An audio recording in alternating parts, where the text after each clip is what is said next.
Welcome to the EMEA Recruitment Podcast in partnership with Operation Smile. Operation Smile provides free surgery to children born with cleft lip and palate. If you can help us change a child's life, please donate at emearecruitment.com/operation-smile.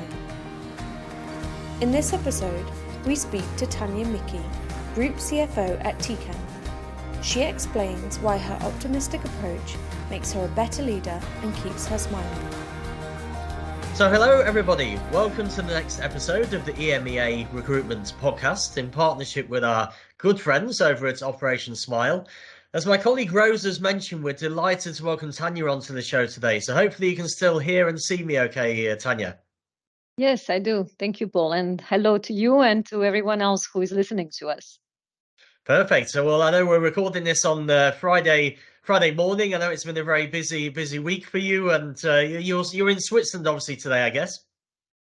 I am, Paul. Absolutely. And it's not such a nice weather. It's raining outside, but I'm very happy it's Friday indeed. There you go. That's it. It's always nice when it hits the Friday time. And yeah, I mean, I'm in the UK today. We've got snow in the UK, so it's almost a role reversal. Is what you expect in Switzerland and not the UK. So it's it's very unusual for us here. But no, it should be a good weekend regardless. So as I say, I know it's been a really busy week for you. So really grateful and excited to have you on the show today. And we've got a good list of questions to go through, some of which have come from the network externally, some internally from EMEA. And I guess, a question we always like to ask at the start of the show to help ease the guests in, I guess, with a light-hearted question. I mean, given that we have this partnership with Operation Smile, I thought I'd ask you, what was the last thing that made you smile, Tania? Well, I was actually thinking about that, Paul, because I sort of knew you were going to come up with the question because of the collaboration with Operation Smile, and I've listened to the other podcasts, of course. So I was literally counting, okay, how many times did I smile today, and when did it happen, and why it was. And actually, I realized, I first smiled, and I know it's not exactly your question, but I first smiled with my kid in the morning. To say hello to him and goodbye when he went to school. I actually smiled when I saw my cat completely, splayed over the floor. and there was big smiles when I came in the office to say good morning to everyone. And actually, I think one of the biggest smile I had is when we just talked about the weekend. So that would be the last one. There you go. And it sounds like, obviously, with you having children and a cat to look after, your weekends are pretty hectic as well, huh? They are, and I have a few other animals, but okay. Well, I mean, I know it's probably a question that I was going to ask you at some point in the show, but it seems probably relevant to ask now, actually. I mean, I think a lot of people who maybe are earlier on in their career, when they look at people like yourself in this kind of position, you're obviously super busy at work. You're holding down a great job. You've got family at home, things to do at home, and I think people often wonder how is that possible? How, in the time that people have, So are you just someone who's very good at managing your time and setting your priorities really well?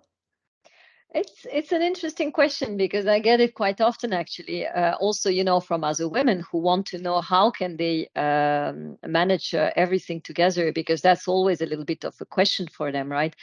But I think you hit the exact right thing, spot on. I mean, it is about organization at the end of the day.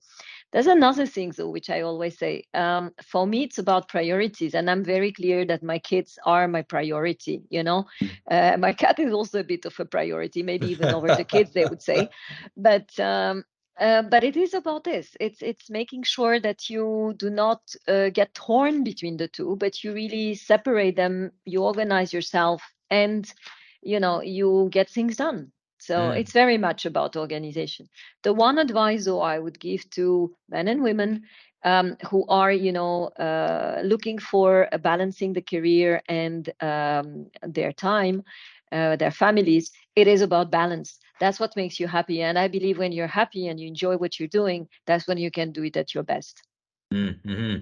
No, it's true. I mean, is this something you've learned really over over time, or did you read any books or go on any courses around this? Because I know it's something that I suppose when you say it like that, it sounds almost like an obvious thing to say, but in many ways, it's like, is it just something you picked up through experience, or did you go on any courses or learn from people around you on this subject, or?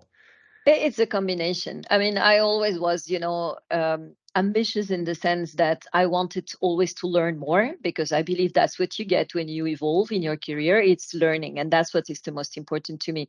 So I did read a lot of books. I went to leadership courses, trainings, and some part of it was related always to that balance. So I wouldn't say that there is a course that you can apply to that will tell you exactly how to do it, but it is in terms of, yes, learning from your own experiences, from others. I do a lot of mentoring and coaching. And that is also something, where I exchange with people. And I think it goes both ways. I help and I tell them my experience, but I also hear from them what are their difficulties. And I also think how that applies to me. And I like it. You mentioned the mentoring there, and I mean, I like the wallpaper that you have. Dream big. So I think that's is this part of your mentoring process, trying to get people to think the bigger picture, and and having vision boards and those types of things. And think out of the box. I mean, we always are stuck with one or two options that we believe we have to choose from.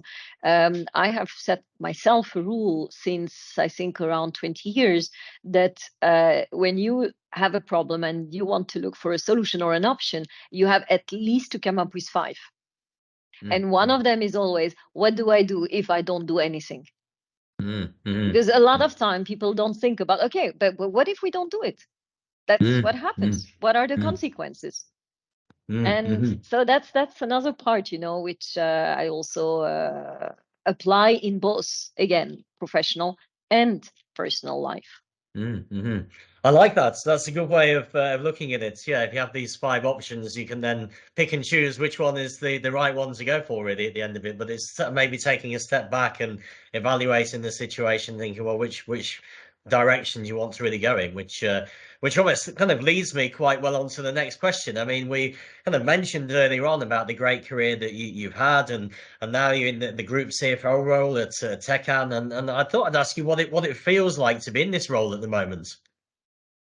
Actually, it feels absolutely fantastic. One of the things that I realized, I think it was 2 weeks in, and maybe just for people who don't know, but I joined Tecan just before COVID, February 2020, literally weeks, right, before the shutdowns and all the pandemic, etc. But as I joined just before, I still had 2 weeks of, say, normality. And I remember, being in my car, coming back from the office home and thinking, oh my God, I'm having fun. It's great. That was another time when I was smiling to myself, and that feels great, because that, I think, is one of the most important things when you do that things. Of course, there are always, times when there's more pressure or, whatnot, but the most important is that you have to feel that you're doing something meaningful. And that's the other thing which I like about Tecan. It's our purpose-led activities. I mean, as a company, we are scaling innovations from research to the clinic, helping saving lives. And one of the example very much so is COVID, because when we sold our instruments to laboratories to do the PCR tests, that was one way of helping, but the vaccine that BioNTech developed was developed on our machines. And that is why we are saying that we really are connecting the innovation, the research, the finding new things, to developing and scaling it into the laboratories, into hospitals, into clinics. So that is very much meaningful for me. And that's the part which I learned to appreciate even more. The other thing is we have a lot of focus on culture and on people in the company. And, one of the things is this dream big, but also stay unique and make it count, which is our employer brand awareness campaign that we started. But that is very true. What we want from the people that we have here is that they stay as they are, they bring their authenticity and their imagination into the company, and we develop the company this way. And at the end, I'm having fun in building a sustainable and resilient organization. So that is what I'm really, as I said before, I'm doing a lot of mentoring and coaching. So beside the finance part and the numbers part, I think the people part is one of the most important to make it happen. Mm-hmm. No, I think it's really interesting to hear, because I think you mentioned there, if the purposes align, you know, and that you're working for a company where you're aligned with the culture, they have, you know, great values and vision, and they encourage you to be yourself at work as you are at the home, then actually it makes you feel more comfortable, you know, makes you more productive, and makes you enjoy the role more, and bring more to the table as a result. So everybody kind of wins off the back of that. You know, I think a lot of companies would be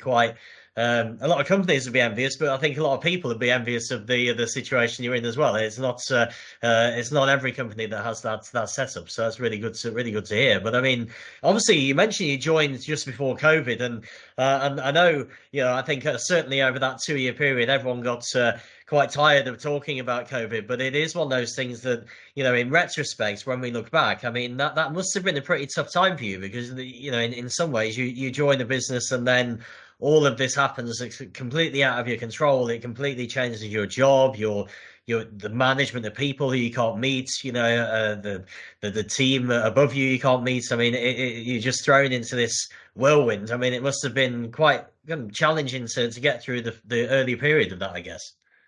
It was, of course. So I did do a few things which help in a way to go through it, because before I joined Tecan, I already actually met a lot of people informally. I went with them, you know, for lunches, coffees, etc. In hindsight, that was a great decision, because that already built some of the relationship, which, of course, you know, was not so much possible because of the lockdowns.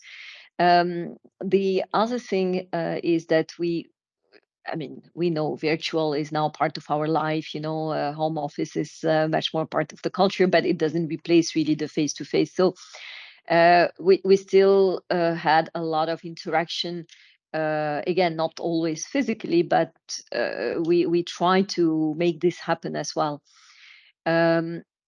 And at the end, I think, you know, with COVID, what we learned was to be more flexible, more adaptable, and have that hybrid type of situations, which was another thing that was, again, you know, I'm big on learning, was another learning from my side.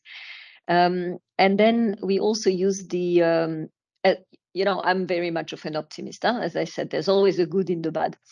And I use that time to also improve our processes, our digital side. You know, I did that from the finance perspective, but I also pushed it in the company with, you know, looking at the supply chain and making it more sustainable and more resilient.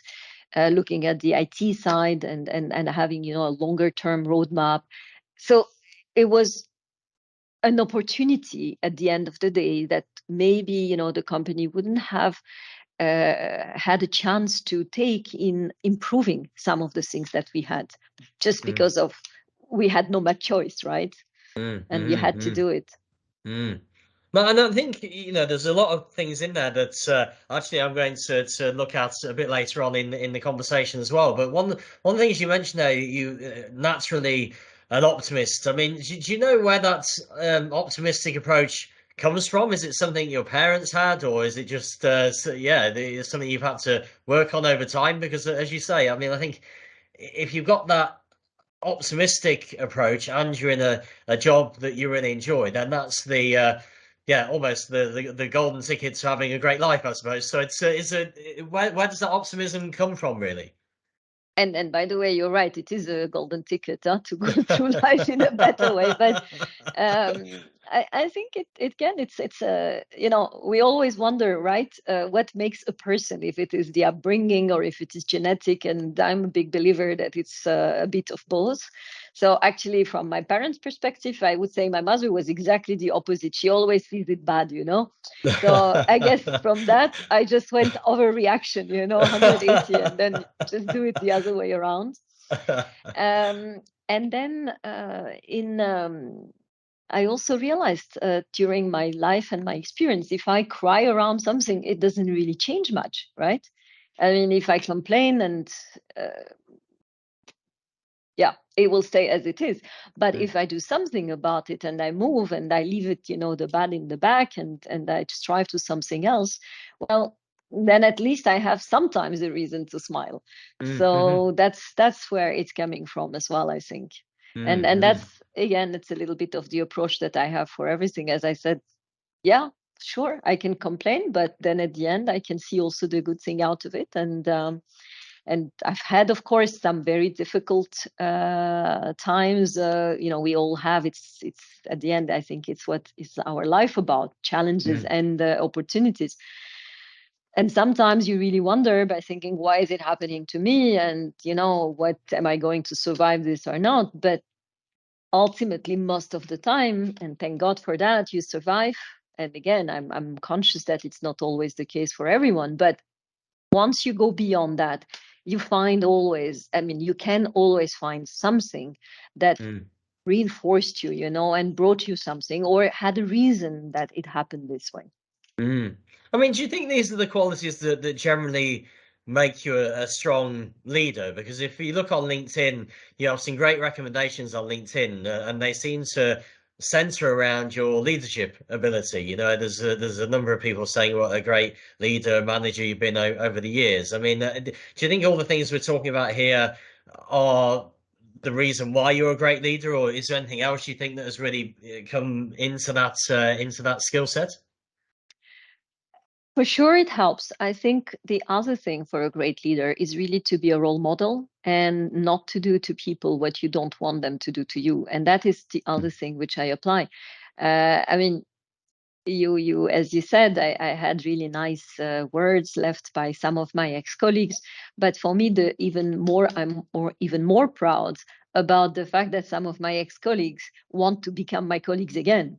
And I have had a lot of people, who I met over the last 20 plus years, or actually it's 25 plus years, but let's not say too loud. And when I came back and said, would you work with me again, or would you, they always came back, actually. And that's what I think makes a strong leadership, is when you know that you can not only keep the people with you, but also bring them back. I also believe it comes from, having a clarity in what you want to achieve, in being open and honest to people. And the other thing from my perspective is the trust and the autonomy that you provide to the people, because no one wants to be controlled. But of course, people need to be able of delivering on what you want. But if you trust them that they are able to, then you have to let them go and do it. And from time to time, of course, you discuss. I have regular one-to-ones with every one of my reports, and I have also one-to-ones with my colleagues. So I ensure that I have always communication ongoing with people, so that we do not create incomprehensions or lack of ownership, or anything. So that could hinder any progress on projects or what we need to deliver. But that, I think, is the main point from a good leader, is to show that you're in there with your people. You're not differentiating from them, and you're helping them whenever they need help. But if they don't need help, you let them do it. Well, you mentioned trust there, and that's an interesting one, because I think there's that old saying that you don't know if you can trust somebody until you trust them. So you got to trust it initially to see if they're trustworthy. And I think one of the challenges that I find with some middle managers who want to be the next CFOs is that they have an issue maybe trusting people, because they've had bad experiences of it before, and so they feel they need to control people more, which then takes them away from their priorities and makes them a lesser leader, but also means they have less time to spend on learning. So a lot of the things you've been talking about today, almost they center quite a lot around the control and trust element to it. I'm guessing at some point in your career, you've had your fingers burned, so maybe where the trust has been given and it hasn't been received in the way you would want it to. Were you able just to kind of just shake it off, or is there a way you get around it if people do let you down? Because I suppose that's it seems to be, from experience, that seems to be one of the biggest areas where people struggle to progress their career to the C-level positions. No, you're absolutely right. And of course, I've had sometimes my trust not so well placed, maybe. But again, I started the other way around, right? I mean, I start trusting, but I call it trust but control, in the sense that I trust. So if, for example, I have the one-to-one with my people, whether it's on a project or an ongoing thing, I would just sit and discuss, what are the priorities and what are the things that needs to be achieved. And once we define that, we agree on timelines and milestones. And that's for me the main point, because then I just know that, okay, 2, 3, 4, whatever weeks in, this is what is supposed to come in. If it doesn't come in, either you let me know beforehand that it didn't because of, and therefore there's a new milestone, which is fine by me, or you didn't, in which case the trust starts to be a little bit less, maybe fully there. But again, I think that's the important part for me. I trust that the people I have hired and or inherited, or with whom I work, because of course you don't hire everyone you work with, are going to do what you agreed on. But again, I control, I check. Is it going before, it all blows up? I check that it is on the right path. And that is the main, I think, for me, element of making sure that I'm also sleeping well at night. So. No, I mean, I think aligned to this. I mean, the trust, it does breed loyalty as well. I mean, you mentioned it yourself. You have people that you've worked with for a number of years who've then come back to work with you again at different companies. And one of the things I wanted to bring up in the conversation today was, when you look at your career, you've had 10 years at General Mills, 9 years at Sulzer, but even outside of that, you're not somebody who changes jobs on a very regular basis. And I think in this day and age that you don't see that very often. It's quite rare you see someone stay for 10 years at a business. And I thought it might be just a good platform to ask you what you have found as the benefits for doing that, because I mean, I think especially with the younger generation, I mean, I'm starting to sound like an old man now, but they seem to want instant gratification and want to be a CFO in 2 years. But is it something that you would point out that you really gained from spending 9 years one company, 10 years another, and then 3-4 years in other companies as well, really? And I agree with you. I see that too from the younger generation, that there is this, well, I mean, in a way, it is related to the tablets and the iPads and the iPhones. You have so much data these days and so much information that, it just goes so fast that your whole life is accelerating. And therefore, you are somehow, I think, looking for change and for more and different and faster. And at the end of the day, that can also happen in the companies where you are, which is why I stayed the 10 years in General Mills and 9 years at Sulzer. I did not sit on my one little job, but I was open to either move or to take on different things. In Sulzer, for example, I had the same job for probably 7 years. But in addition, I had something else every time, and not something small, but where I could really contribute to the company globally. That, of course, was what made it very interesting for me. In General Mills, I moved between different countries. I worked in Russia, in Poland, in Australia, in UK, and finally in Switzerland. And of course, everyone will tell you, yeah, but I mean, not everybody can do this or move or get another thing. Well, yes and no. I think at the end of the day, when you are resilient and you keep up with the good work and you show that you are ready to take on more, you get it, because companies are willing to give it to you. Even, for example, in Tecan, since I joined, I have moved around jobs, I think 10% of the finance organization. And funnily enough, when I started asking the first line whether people would do it or not, they were like, "No, just had the baby, won't move." And I said, "But why don't you ask? I mean, let's ask." And we asked, and actually they did. And I have, people who moved from Switzerland to US, from Australia to US, from within Europe, in Europe, from job to job. So I encourage this internal rotation because I believe that is how you can learn more, and you can also keep people with you. And maybe one last thought on this. From the perspective, what did I learn in these companies? Why did I stay there? What I realize, and what I'm pretty sure about, even though maybe I shouldn't say it again too loud, but if you cannot learn really about what you're doing in the company before 18 months, whatever level you are at. So 18 months, sure, you contribute, of course, but not at a so meaningful level that you have after really having understood who are the people that you need to connect with, what are the important drivers in the business, and how do you make things evolve, what are the improvements that you see that you can make. And after this 18 months, because you've invested all of that, the gratification, I wouldn't say is almost instant, but it's very big. It's tenfold. It's much higher than what you. So people, or at least the new generation, somehow needs to have a little bit of this patience to go beyond those 12, 18 months, 24 months sometimes, to really see what else they can get. And then it's really, I think, very, very interesting.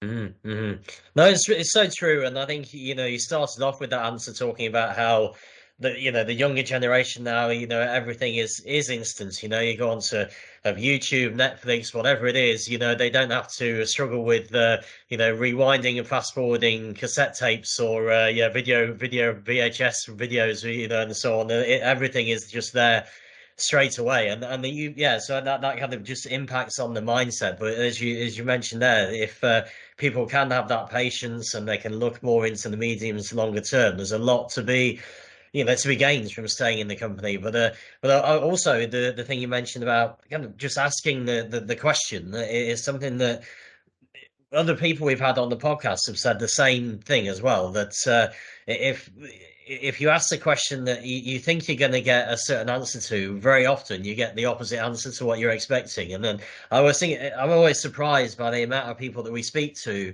who are looking for a new job, but they've not told their current manager they're not 100% happy. They love the company, they love the role they're in, but they're not getting the promotion. But actually, yeah, if they said that, if they had that open chat with the manager, yeah, it could backfire. There's always a chance, but the likelihood is it won't, because if you've been in the company for 2 or 3 years, a lot of time and effort has also been invested by your manager and the team to get to that level. So it's it's some really interesting points you mentioned there, and I think obviously one of them was the amount of data that's available to people now, and I think this also impacts on our working lives as well. And a question I have for you was actually how you feel the finance function of the future is going to look. I mean, obviously we have so much BI data, artificial intelligence now. I think it's impacting on everyone's lives and jobs. So how do you feel it's going to change finance in the future, your role and the function, really?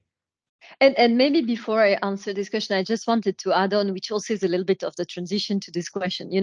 The one thing I mentioned about the younger generation having to be maybe a little bit sometimes more patient or giving it a bit time, but also our generation, I think we owe, to your point about feedback as well, a lot more maybe of what I would almost call it hand-holding to the younger generation, because I think our generation was used to, okay, I let you there, just swim, manage it, whatever you want.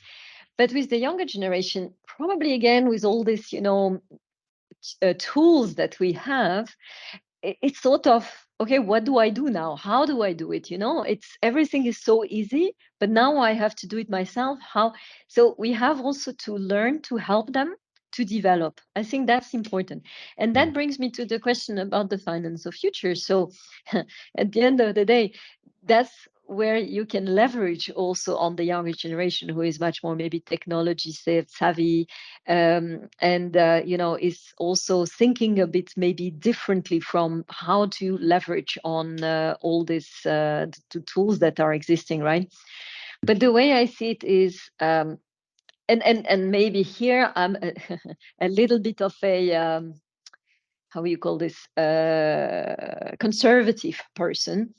I don't believe that there will be a completely different finance organization. I mean, at the end of the day, you still need to have the accounting side or the transactional side, right? Because that's what your records of data. Of course, you can a lot, digitalize and do a lot of AI and automate a lot of the postings, sure. But you still will have some of it that needs to be thought through. You will need analytics. And there again, maybe it's a little bit of a different analytics, because you can argue, yes, but the tool will tell you everything. I mean, just ask ChatGPT, right? But sorry, no, because I see my added value is not just about looking at, there is a deviation, from that perspective. And yes, of course, ChatGPT will tell me, it's most likely mix or timing of delivery. But that's not the point, right? The point, once you know what it is how do you fix it? What are the actions that you will drive in order to do it, improve or continue, or make it, even more positive? And that is the added value, I think, of the understanding the business and discussing with your peers. I mean, when I have a say a negative number somewhere, I'm not going to go and say to the guy, oh, look, you have a negative number, just get it positive to me.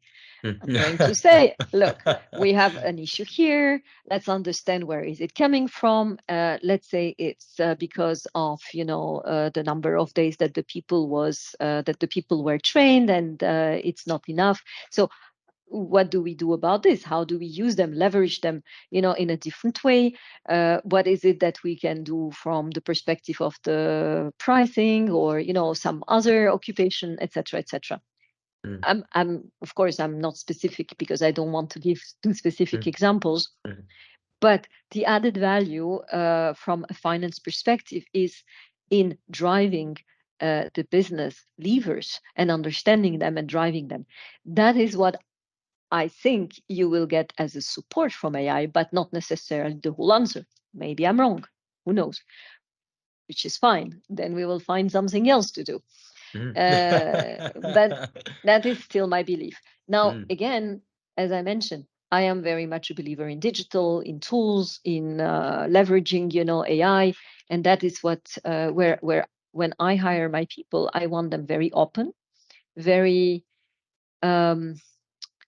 what you could call them high potentials, but let's say people who can evolve, people who accept change, because that's the most important, is to be able to see what change is bringing or what change will be, and embrace it whenever we need to embrace it. I mean, since I came into Tecan, we went from mostly Excel.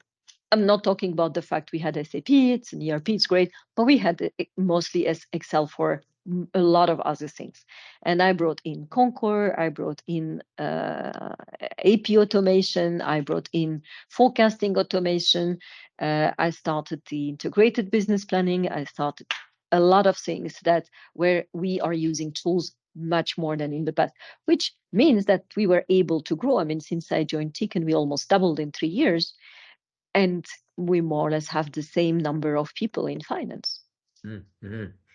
Wow, so it's certainly, I mean, it's a good advert for how you can use BI data to make a huge impact and reduce, maybe keep costs stable, actually, rather than having to bring in additional headcounts to do this work as well, which is really good. And I think I was going to ask you a bit about the how you feel it's going to change the people that might be needed in the future. I mean, you kind of touched on that subject already, but I think if I look back maybe 30 years ago, there was an old-fashioned view of an accountant maybe could be just head buried in numbers and really just dealing with numbers, less with people. And then obviously over time, you've seen that there's not many finance roles now where you're not needed to be, a business partner in some shape or form, but actually it's almost taken for granted now that finance people are able to challenge and influence people in other divisions as well.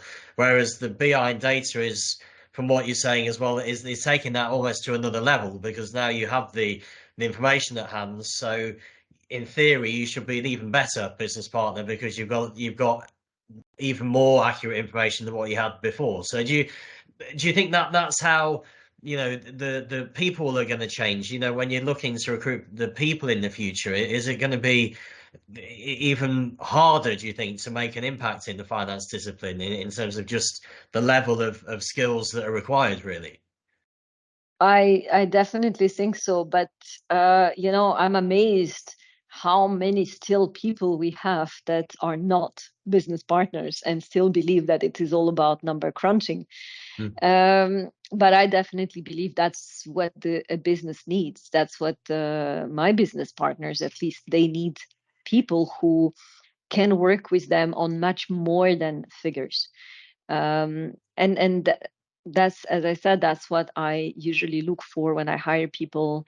That is what, the people I have around me, those are the, not instructions, but that's the culture that I want to develop, that they are able to, again, not just bring a number to the table. And by the way, a lot of people just tell you, oh, we have an increase of 12% from, this to this. And this is coming from a 5% increase in instrument number one and 3% increase. I'm like, really? You don't think I can read that in the table myself? You have to write it on top? Come on, that's not what I'm looking for, right? I'm looking for, there is a significant increase of, say, 10%, driven by an increase in the sale of that instruments to this, customer, because we have, I don't know, a market demand in exactly this application. Again, I'm not trying not to be too specific, but what you want in the information is what will enable you for the next step. And that's what I'm always teaching people around me. I mean, do you think the qualifications, obviously CPA or ACCA, CMA, whatever it may be, do you think they're becoming a bit less important now with the added influence of this business partnering side, or do you still think they're as important as they were, 10, 15 years ago? Oh, you have to understand how the figures are not in, how shall I say, they are popping up in the system, right? So in my case, for example, I was a big fan of accounting, of IFRS, understanding and etc. So it is a huge part of my role as well, is to ensure that regulations are known and respected. And I'm talking now about, again, GAAP regulations, tax regulations. I mean, we have a new big thing with ESG regulation coming up, right? So you have to have a certain knowledge and understanding of what I call the base. And you have also to upgrade that base on a regular basis, because, I mean, things change. So I personally think it is extremely important to still have those qualifications, because they give you the really the background for understanding of how things come. And then you have to add to that the business acumen and the common sense, what I call, because those are the two other elements of the business partnering. But for me, I value equally these pieces. I would not go. My ideal candidate is a candidate who did a lot of, or some of, accounting or audit, and then did some controlling and demonstrated an understanding of business drivers. And then is, as I said, the other part, the third part, which is the most very important one, is really the fit, the complementarity to the team, and the coming from the culture and the personality of the candidate in front of me. Yeah, I mean, that kind of answers the question I was going to ask you. If you were kind of advising people starting out in their career what the best path to take in, if they're wanting a career in finance, it'd still be going down the route of getting a qualification of some form, as the foundation, and then you can build on that. Business partnering, you can build BI data and analytics on top, but the foundation still is important. To understand the figures really. I believe so. And I mean, look, if I look at my level, right, if I was only understanding finance and accounting, I would not be the right business partner. I mean, I have to understand, as I mentioned before, supply chain, IT, tools. I mean, I've implemented SAP. I've did some sales and operating planning process implementation. So I really have an experience which covered beyond finance. That is what really helps me today to look. I've implemented principal structure, which means that I have some understanding around the tax situation, the treasury. The breadth and the depth of a CFO is really about it's not purely a subject matter expert. It's being able to understand a really wide range of topics, which then enable us to bring the change to the table. Because at the end of the day, that it is what it is today in success. It's about change. It's about being able to adapt as fast as possible to the changing situation. And we have seen in the last 4 years how change accelerated, right? No, I think a question that I thought it'd be a good one to end on really, and it's aligned to a lot of the things you've been talking about today, because we've talked about the evolution of your career, the evolution of finance, what drives you, and a lot of change and learning going through that whole process. And we're recording this on the 10th of March, so a few days ago it was International Women's Day, and I think it'd be almost crazy to have a podcast interview with you, talk about all this stuff, and not ask you about International Women's Day. I mean, because obviously with all the things we've been talking about, the change and learning, and what you've noticed in your career and in the discipline. I mean, how do you feel about change and learning when it comes to diversity and the movement of the Women's Day and so on? I mean, do you feel there's a lot of progress being made? I mean, what are your thoughts on it? Of course, there is much more focus, on enabling women to continue careers, to have them, especially going on higher. Because, in fact, if you look, there is a lot of women in the workforce in general, but they are mostly on the lower levels, middle. They make to mid-manager level, and that's when it sort of stops, right? And there are many different reasons. I mean, there's, of course, you can argue there is the reason of the family, where maybe some women prefer to stay with their families, and there is most likely also some still. That's where I think there is the biggest progress, hesitation of appointing women to higher jobs because, of the potential prioritization that people believe or not that women would do. So I think there is a progress there. And of course, I mean, with diversity and inclusion, with the, companies and also regulatory is pushing for more women on higher jobs. So there are some tools that help, I would say, from that perspective. In my case, I've always tried to help women evolve or progress. I made sure that I have at least 50-50 from a women perspective in my organization. Now, not yet at my direct reports, at least not at Tecan. It was actually much more the case in my previous company because I started also, and as you said, I was 9 years there. So in 9 years, you have a bit more time to develop the 50-50 ratio.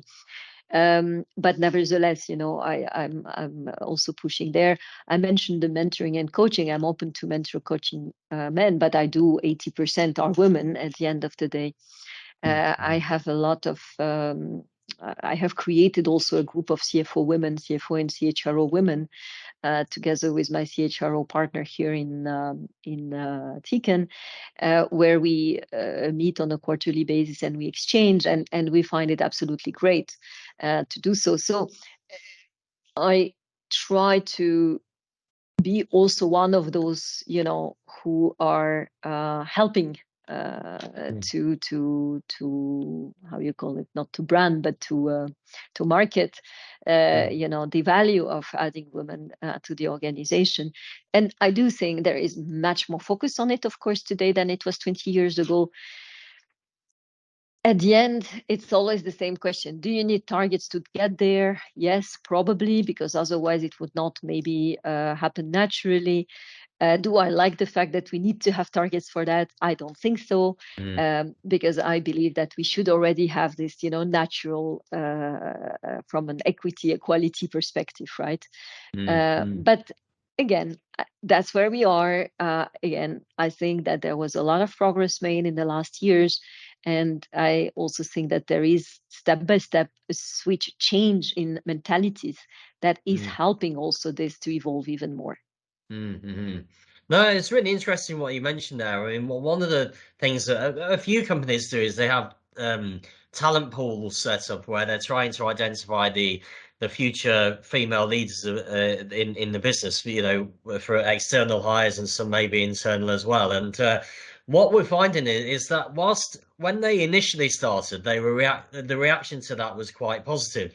But actually, as time has gone on, the reaction to those movements is less positive, because actually what people are finding is what some women are finding is they get a role, but actually they feel now they're getting the role unjustly almost, because then they're just being interviewed partly because they're a woman and actually not because of what's on their CV or the skill set they can get. And then 6 months in, it becomes apparent that there are issues around that approach. And I think it's all maybe about the evolution of the whole process, but it's good that something is happening, but it's just it needs to be kind of tailored as things are going along, really. But as you mentioned, it is a shame that in this day and age it's still something that is being discussed, but it does seem, at least from the companies we work with from a recruitment perspective, it does seem to be getting better, but it's still a lot of work to do, I'd say. Yes, it is. No, I agree. And that's exactly what I was trying to say by do I like targets and do I don't like targets at the same time. So yes, absolutely. No, that's it. Well, it's been amazing having you on the show today. I think I know the network will take a lot from this. I mean, I've really enjoyed the conversation. We covered so much, and what I realise is, I mean, that we obviously had a list of questions that we were going to go through in the discussion, but I realise there's quite a few we've not gone through purely because the conversation flowed so well. I wanted to keep it flowing and not take it off track, because I think it's been really interesting, a lot of things you've talked about. And as I say, I know the network we're connected to are going to take a lot from this as well. So really huge thank you for your time today, Tania. I know that things are really busy as well. So it's I mean, I was going to say, if for the network to connect with you, is LinkedIn the easiest way they can do that?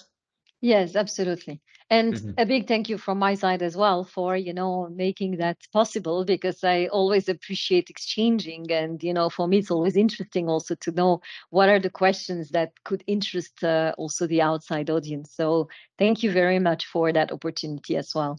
No problem at all. Well, what we'll do, we'll make sure when we put this onto LinkedIn, we'll make sure there's an easy link to your profile so people can connect with you in a simple and straightforward way. But huge thanks for your time, and obviously enjoy the weekend with the children and the cat. Thank you so much, Paul. Thank you to you as well. Bye-bye. Bye. Bye.